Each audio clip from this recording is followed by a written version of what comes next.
The thing that I can't figure out, Eb, is what become of Hector. He left here about noon, said he was going to stop in the hotel for a minute, and then go right out to the air circus. Yeah, maybe the manager of the hotel took his clothes away from him again. Oh, I don't see why the manager do that. You give Hector the money to pay his hotel bill, didn't you? Yeah, I gave it to him. And what's more, I stayed right there until he paid it. Yes, you can't trust that boy with money. Slips through his fingers just like water.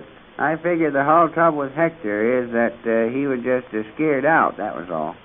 That's why he didn't show up. Oh, I don't blame him none. Going up in an airplane and doing stunts ain't no joke now. No, say it ain't. The way the dad-darn wind blows on you up there, a feller's liable to catch a death of cold. I'll bet my knee is going to give me a game yet.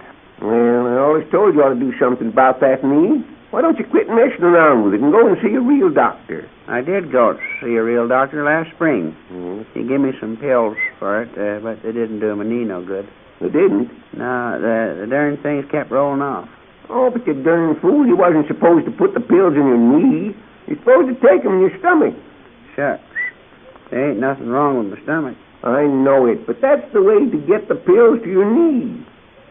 You must be crazy, Zeb. Well, I just ain't crazy. You're supposed to swallow the pill, and that's how it gets to your knees.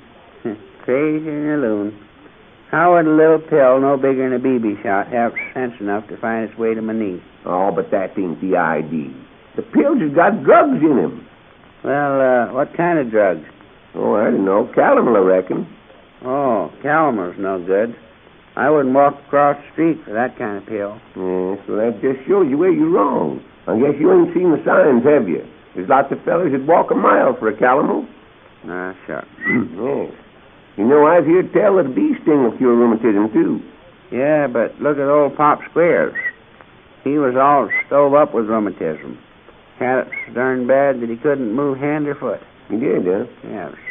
And they took him out in one of these here wheelchairs, and the dang thing run into a whole nest of bees. Well, did it help him any? Danged if I know. They ain't caught up with him yet. Well.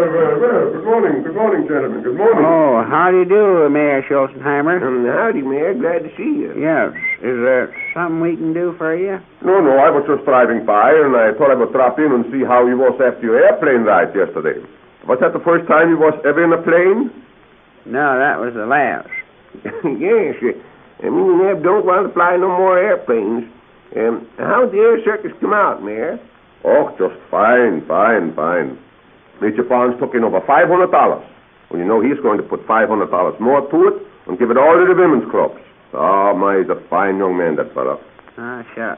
And mark my words, he's going to do big things for Corn Sand on Switchville just as soon as they get that factory started. Oh, that factory he's talking about is just dead darn fake. Fake? Fake, is it? Huh. Then he has deposited with me enough cash to buy back the stock if it doesn't pay dividends within one year? Nonsense. Major Barnes is a financial wizard. How's that? I say he's a wizard. That's, Yeah, I know what it is. It's a chicken's stomach. Oh, Louie, a wizard ain't in the chicken's stomach. No, Eb, it's a snowstorm. Don't speak like a fool. A wizard is a fellow that does magic tricks, like taking rabbits out of his hat. So that's what's the matter with Major Barnes, huh? Why, what do you mean, that's what's the matter with him? He got rabbits in his hat. Oh, I don't mean that. I don't... Hello, everybody. Oh, well, Major. You're just the fellow I want to see. I've just got the figures on that property for the factory site. Say, why don't you come up to the house for dinner this evening and we'll go over there, huh? Why, I'd be delighted, Mr. Schulzenheimer. Ah, that's fine. Oh, say, I'm just leaving. Could I drive you someplace? No, thanks. I have my own motor outside. Well, I'll see you tonight, then. Goodbye. Goodbye, Mr. Schulzenheimer. Yes. So long, Mr. Schulzenheimer. Again. Now then, where is Hector Smith? Why, Major, we ain't seen Hector since day before yesterday. You try the hotel? He isn't at the hotel, and you know it. What you want him for, anyway? I'll tell you what I want him for. I am suing him for $10,000 for breach of contract. Failure to make that airplane flight yesterday. And I've got a summons here to... I don't see nobody. Don't see nobody? Say, what are you talking about? You said summons here. I said summons. Someone's here in my pocket. Oh, why now, Major? They couldn't be someone in your pocket. I'm talking about a court order. A writ. A writ in my pocket. I reckon you mean rip. A rip in your pocket. No, I don't mean rip. I mean writ. Warrant. Warrant where? Warrant in his pocket. Oh, why? Well, then, where is the rip? There isn't any rip. I say I have an order. An order for Hector Smith to appear in court. And the women's clubs of Squidgeville and Corn Center have been kind enough to commend me to the... How's that? He says the women's club has been kind enough to commend him, and that's why there isn't any whip, you see. Oh, the women's club's mending it. Yeah. No. They did nothing of the sort. Can't you understand? I am suing Hector Smith for $10,000. Well, shucks, Major. Hector ain't got no money. It won't do you no good to sue him. That remains to be seen. It depends on the judge whether... Oh, that's what's ripped, huh? What? What's ripped? The pants on the judge. Oh, but I tell you there isn't any... What? No pants on the judge, Major? Not pants? Not pants? I mean hip... Hooray! Yeah. Oh! Well, say, what are we celebrating for? Oh, for heaven's sake! You fellas would drive a man mad! Where's my suitcase? Get me that suitcase I left here. Oh, yes, sir. Right here it is, Major. And set it out here so... Nice about Mr. Peters there. What? He's the one that gave me the bill. He gave it to me... Why, Hector, what's the matter? So it's you, is it, Smith?